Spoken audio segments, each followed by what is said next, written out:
사무엘하 3장 31절로 39절까지의 말씀 함께 봉독하겠습니다. 다윗이 요압과 자기와 함께 있는 모든 백성에게 이르되 너희는 옷을 찢고 굵은 배를 띠고 아브넬 앞에서 애도하라 하니라. 다윗 왕이 상여를 따라가 아브넬을 헤브론에 장사하고 아브넬의 무덤에서 왕이 소리를 높여 울고 백성도 다 우니라. 왕이 아브넬을 위하여 애가를 지어 이르되 아브넬의 죽음이 어찌하여 미련한 자의 죽음 같은고 내 손이 결박되지 아니하였고 내 발이 착고에 채이지 아니하였거늘 불의한 자식의 앞에 엎드러진 같이 내가 엎드러졌도다 하매 온 백성이 다시 그를 슬퍼하여 우니라. 석양에 뭇 백성이 나와 다윗에게 음식을 권하니 다윗이 맹세하여 이르되 만일 내가 해지기 전에 떡이나 다른 모든 것을 맛보면 하나님이 내게 벌 위에 벌을 내리심이 마땅하니라 하매 온 백성이 보고 기뻐하며 왕이 무슨 일을 하든지 무리가 다 기뻐하므로 이날에야 온 백성과 온 이스라엘이 넬의 아들 아브넬을 죽인 것이 왕이 한 것이 아닌 줄을 아니라. 왕이 그의 신복에게 이르되 오늘 이스라엘의 지도자여 큰 인물이 죽은 것을 알지 못하느냐. 내가 기름 부음을 받은 왕이 되었으나 오늘 약하여서 수르야의 아들인 이 사람들을 제어하기가 너무 어려우니 여호와는 악행한 자에게 그 악한 대로 갚으실지로다 하니라. 아멘. 죄성을 멀리하고 진정성으로 살라라고 하는 제목으로 말씀 전합니다. 우리 사회는 인터넷 중심의 사회가 되면서 가짜 정보들이 홍수를 이루고 있습니다. 그만큼 진실, 진짜, 진정성에 대한 요구도 함께 점점 커지고 있는 것이겠죠. 사람들의 다양한 모습들 중에서도 특별히 진정성 있는 모습은 상대방의 마음을 움직일 만큼의 강력한 힘이 있는 것 같습니다. 어떤 연설에도 진정성이 있는 연설은 청중의 마음을 감동시키기에 충분한 것 같고요. 배우들의 진정성 있는 연기는 관객들의 마음을 매료시키기에 충분합니다. 또한 또 마케팅에도 진정성 있는 마케팅은 소비자들의 마음을 금방 움직이게 합니다. 이 진정성이라고 하는 말은 진실을 하고 참된 성질이라고 하는 그런 의미죠. 즉 거짓이 없는 진실된 상태, 꾸밈이 없이 있는 그대로의 모습을 보여주는 사람이 바로 진정성 있는 사람의 모습이라는 것입니다. 우리 사회에서도 이렇게 진정성을 점점 요구하고 있고 진정성 있는 삶을 중요시하는 것처럼 이 진정성이라고 하는 것은 하나님의 사람들이 가져야 할 신앙의 덕목 중에 또 하나라고 할 수도 있습니다. 오늘 본문은 다윗이 아브넬의 죽음을 슬퍼하며 애도하는 모습을 기록하고 있습니다. 그런데 아브넬이 어떤 사람입니까? 아브넬은 기회주의자입니다. 자기가 성공하기 위해서는 모든 것을 이용하려 했던 사람입니다. 자기 살기에 급급했고 또한 자신의 자리를 위해 다윗에게 통일 왕국을 제안했던 사람이기도 합니다. 이처럼 성경에 기록된 아브넬의 모습은 별로 좋지 않은 부정적인 모습들로 가득 차 있었던 것이죠. 그런데 오늘 다윗은 이 아브넬의 죽음을 슬퍼하며 애도하고 있습니다. 어찌 보면 다윗의 행동이 납득이 가지 않는 모습으로 보여질 수 있습니다. 이렇게 부정적인 사람이고 좋지 않은 사람으로 기록된 이 아브넬을 다윗이라고 하는 사람이 애도하고 있다는 것이 이해가 가지 않는 모습으로 다가온다는 것이죠. 그러나 이 아브넬의 죽음을 슬퍼하고 있는 다윗의 모습을 통해 저희들이 깨닫게 되는 것은 그 슬픔이 진짜 슬픔이었다라는 것입니다. 아브넬을 장사 지내주고 있는 다윗의 모습에서 발견되는 것은 진정성 그 자체였다라는 것입니다.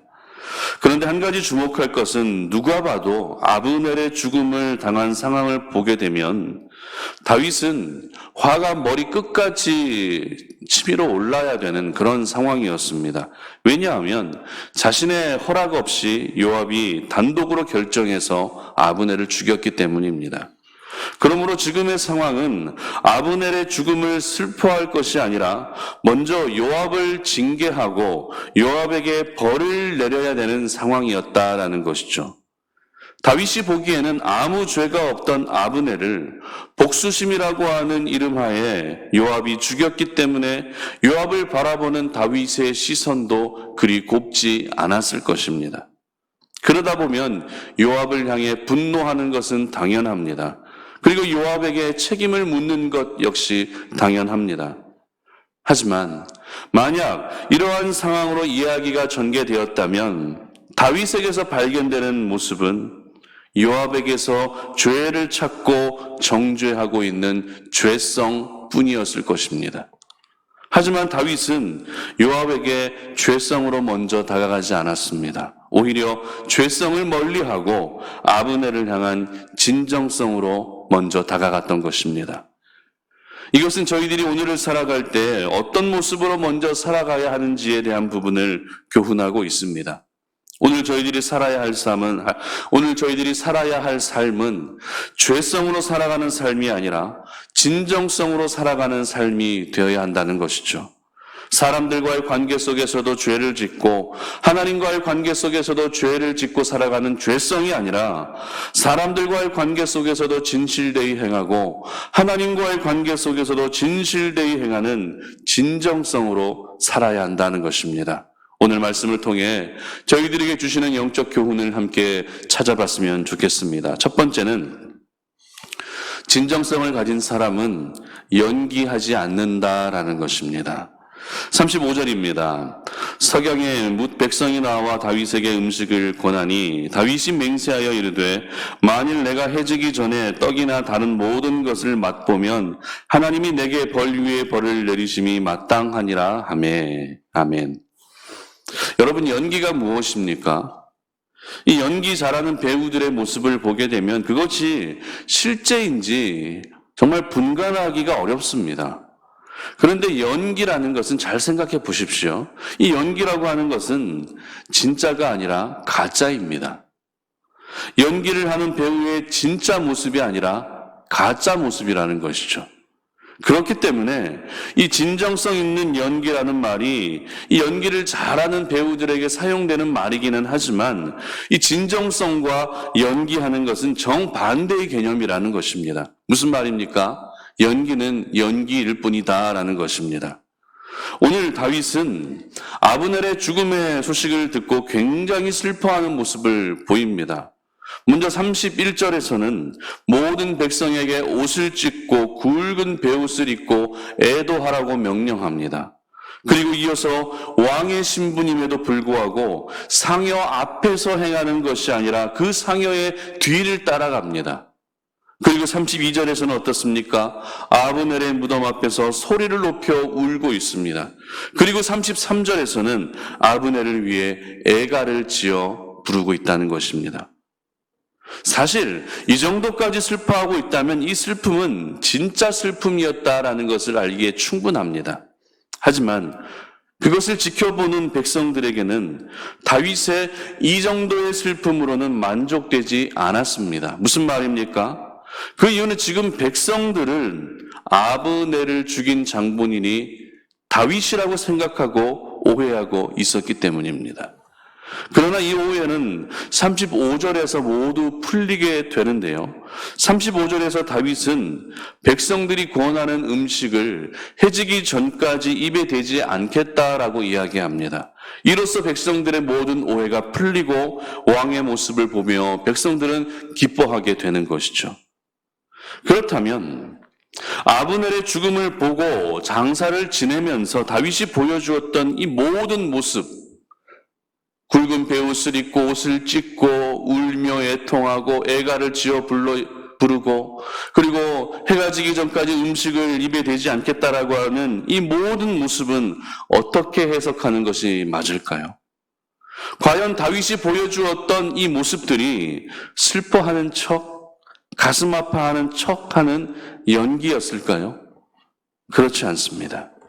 만약 이것이 연기였다면 백성들도 금방 눈치챘을 것입니다.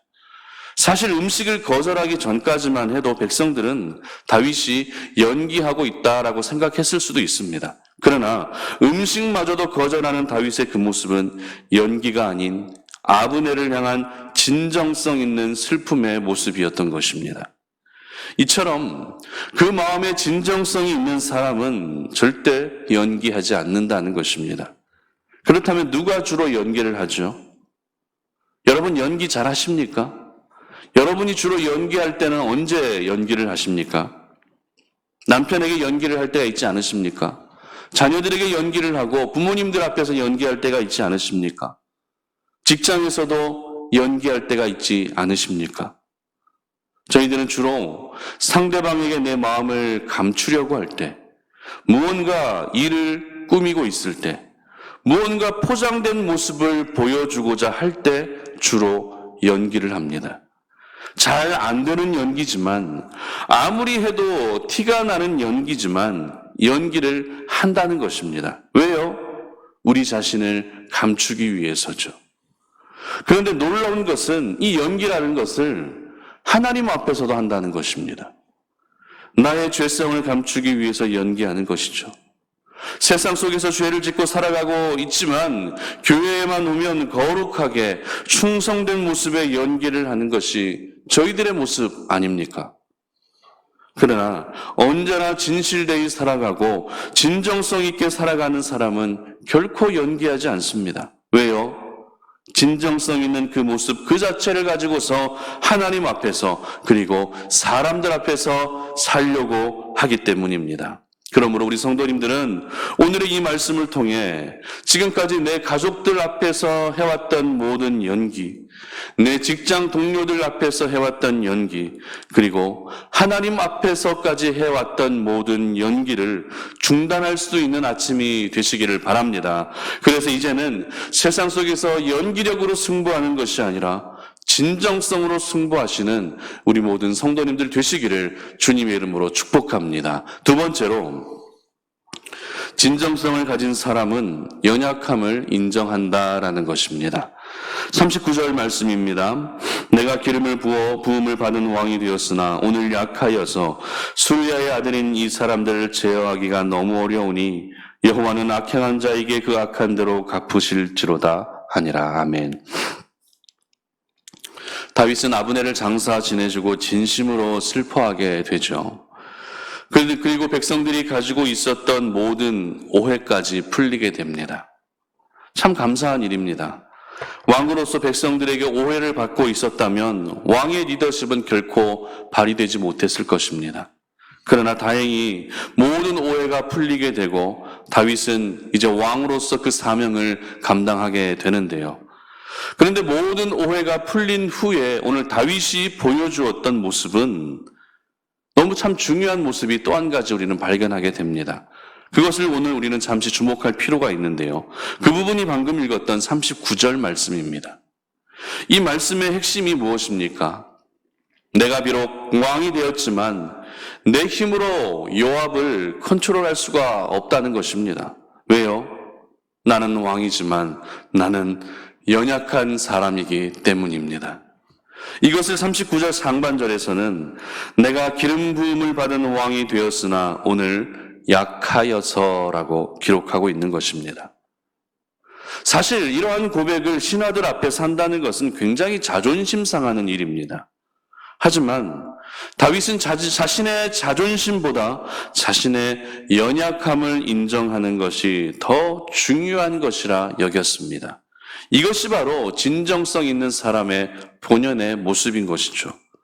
결국 자신의 연약함을 인정한다는 것은 내가 할 수 있는 것은 아무것도 없고 이제 하나님께 모든 것을 맡겨드린다고 하는 가장 본질적인 신앙의 고백이었던 것입니다.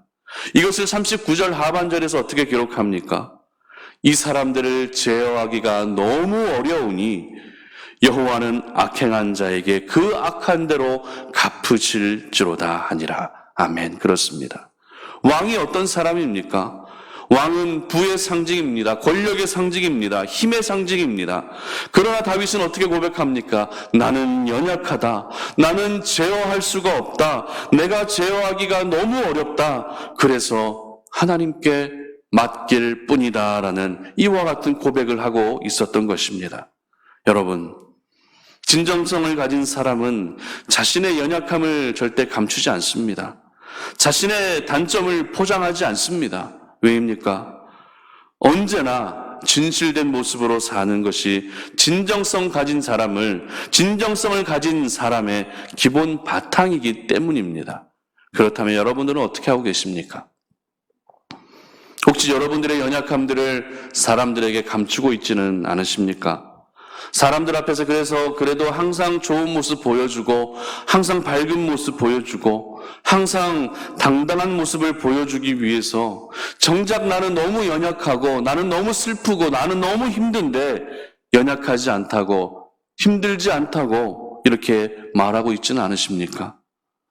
그것도 한두 번은 가능할지 모르겠지만 이것도 횟수가 많아지게 되면 포장된 나의 모습으로 인해 내가 먼저 가장 지치게 되는 것입니다. 그러므로 여러분 모두가 죄성이 아니라 진정성으로 살기를 원하신다면 여러분이 가지고 있는 그 연약함을 먼저 인정할 수 있기를 바랍니다. 연약함을 인정하는 것은 결코 부끄러운 일이 아닙니다. 오히려 하나님께 맡기는 믿음의 행위이고 그 연약함을 동정해 줄 수 있는 동역자를 만날 수 있는 길입니다. 오늘 다윗은 스루야의 아들이었던 요압과 아비새를 제어하기가 너무 어려워 자신의 연약함을 인정하고 하나님께 모든 것을 맡기며 나아갑니다. 그렇다면 여러분이 제어하기가 어려운 사람은 누구입니까? 혹시 여러분의 남편은 아니십니까? 여러분의 자녀들 컨트롤하기가 힘들지 않으십니까? 함께 일하는 직장 동료 제어가 잘 안 되십니까? 이제는 여러분의 연약함을 인정하시고 하나님께 모든 것을 맡겨드릴 수 있기를 바랍니다. 그것이 하나님 앞에 진정성 있게 살아가는 모습임을 기억하셔서 여러분 모두가 죄성을 멀리 하시고 진정성의 사람으로 살아가시기를 주님의 이름으로 축복합니다. 말씀을 맺겠습니다. 사람은 누구에게나 죄성이 있습니다. 하지만 죄성을 억제하며 살아가는 것은 우리가 감당해야 될 이 땅에서의 사명 중에 하나입니다. 오늘 다윗은 복수심에 의해서 죽임을 당했던 아브넬을 보면서도 아브넬을 죽였던 그 요압을 향해 죄성을 나타내 보이지 않았습니다. 요압을 향한 죄성이 먼저가 아니었고 아브넬을 향한 진정성을 먼저 보여주었습니다. 진정성을 가진 사람은 절대 연기하지 않습니다. 진정성을 가진 사람은 자신의 연약함을 오늘도 인정하며 살아가게 됩니다. 그러므로 여러분 모두가 오늘 하루 죄성으로 무너지지 마시고 하나님과 사람 앞에서 진정성 있는 모습으로 살아가시기를 주님의 이름으로 축복합니다. 기도하겠습니다. 하나님 아버지 감사합니다. 오늘 이 아침에 우리가 주의 말씀을 기억하며 그 말씀 붙들고 기도의 자리로 나아갑니다. 하나님 아버지, 오늘도 우리가 살아갈 때 죄성으로 살아가는 삶이 아니라 진정성 있는 모습으로 살기를 소망합니다. 죄를 짓고 죄를 범하고 그렇게 내 안에 있는 죄성을 끄집어내어 살아가는 것이 아니라 하나님 아버지 앞에서 그리고 사람들 앞에서 진실된 모습, 진정성 있는 모습으로 살아가게 하셔서 오늘 우리의 모습이 하나님 보시기에 기뻐하시는 모습이 되게 하시고 오늘 우리의 삶이 연기하는 삶이 아닌 정말 우리의 실제적인 삶으로 주님 앞에 영광을 올려드릴 수 있는 그런 하루가 되게 하여 주시옵소서. 우리의 연약함을 감추지 않게 하시고 오히려 나는 연약하다, 나는 할 수 없다, 그래서 하나님께 모두 맡겨드립니다라고 하는 우리 자신의 연약함을 인정할 수 있는 하나님의 사람들 되게 하여 주시옵소서. 감사드리며 예수님의 이름으로 기도드립니다. 아멘.